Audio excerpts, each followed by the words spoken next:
สวัสดีครับผม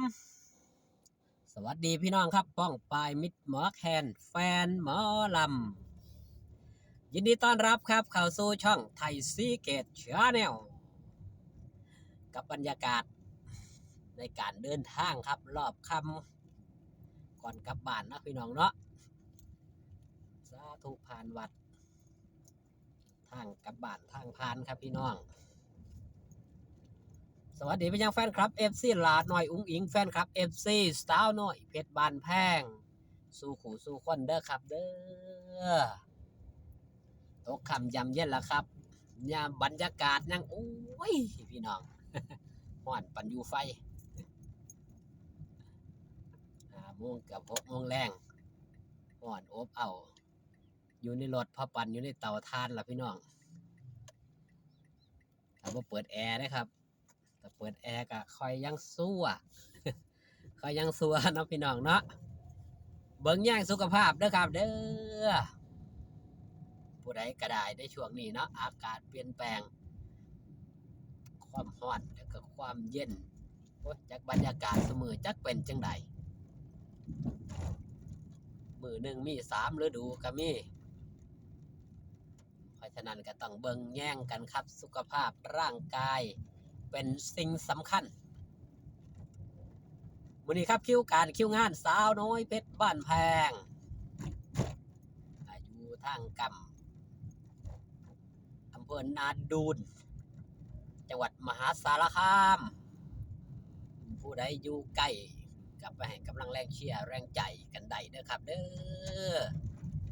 ส่วนสาวน้อยสอกะมีงานเช็คเช่นเดียวกันแต่ก็จื้อบ่ได้ครับเบิ่งคิวงานแล้วจื้อบ่ได้ว่าอยู่ทางใดขอโทษขออภัยหลายๆจำได้เฉพาะวงหลาน้อยอุ้งอิงเมื่อคืนที่ผ่านมาหลาน้อยอุ้งอิงหลังจากที่แสดงที่อุบลเนาะก็ได้กลับมาพักอยู่บ้านก็ได้ออกเดินทางประมาณสักบ่าย3 โมงโดยประมาณใช้เวลากับประมาณสัก3 ชั่วโมง180 กิโลประมาณนั้นเลยครับพี่น้องก็ฮอดอยู่ดอก6 โมงพี่น้องมิตรหมอแคนแฟนหมอลำผู้ใดอยากเบิ่งผู้ใดอยากแย่งไปให้กำลังใจก็ได้ครับหน้าเวทีค่ำคืนนี้ไปม่วนไปซื่นกันแน่นอนตลอดสอดแจ้งพี่น้องมิตรหมอแคนแฟนหมอลำถือว่าเป็นงานประจำปีตั้งแต่หลาน้อยอุ้งอิงมานี่ก็ถ้าจำบ่ผิดน่าสิเป็นเทื่อแรกครับงานพระธาตุนาดูนนี่น่าสิเป็นเทื่อแรกของหลาน้อยอุ้งอิงต้องขอโทษขออภัยนะครับเด้อกล้องกาสีสั้นนะทางมันบ่นะครับทางมันบ่บาลานซ์เนาะ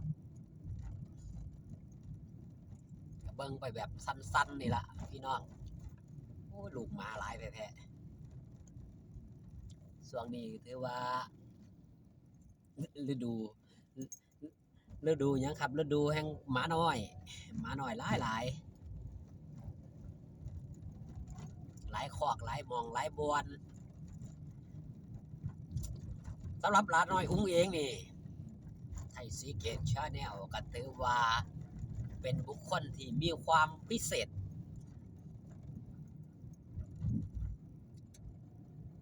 จังใดจังว่ามีความพิเศษครับ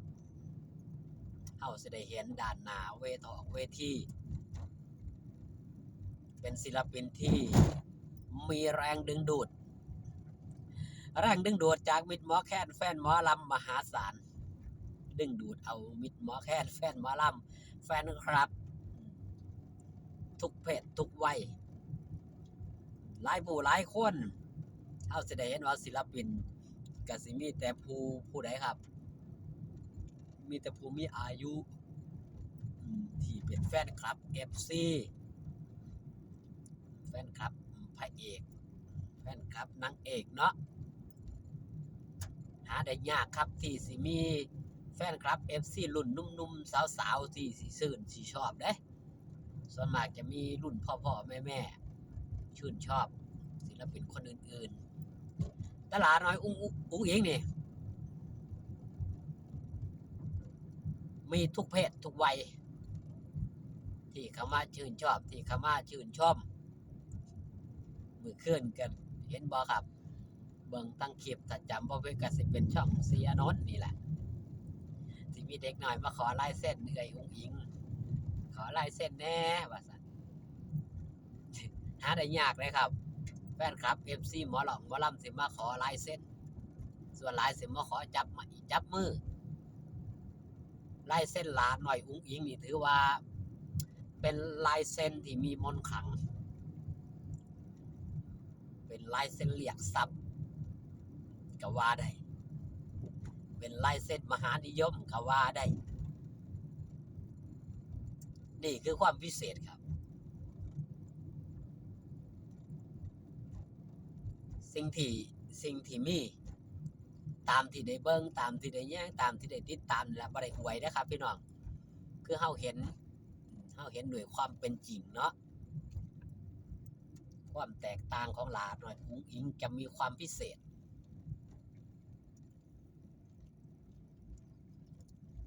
ย่างไปหน้าเวทีย่างตามร้านค้า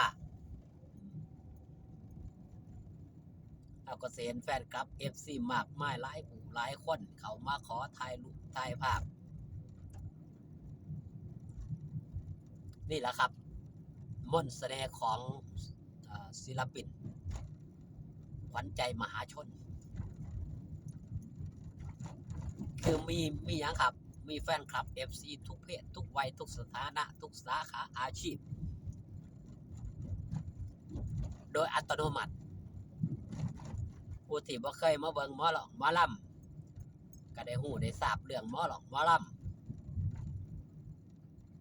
เขามาเป็นแฟนคลับ FC มากมายบ่จำกัด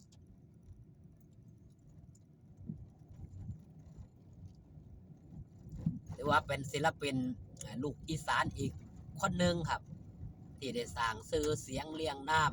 ให้กับบ้านเกิดเนาะ3จังหวัดน้ำกันบ่ว่าจะเป็นศรีสะเกษนี่คือกะบ้านเกิดแห่งการเป็นศิลปิน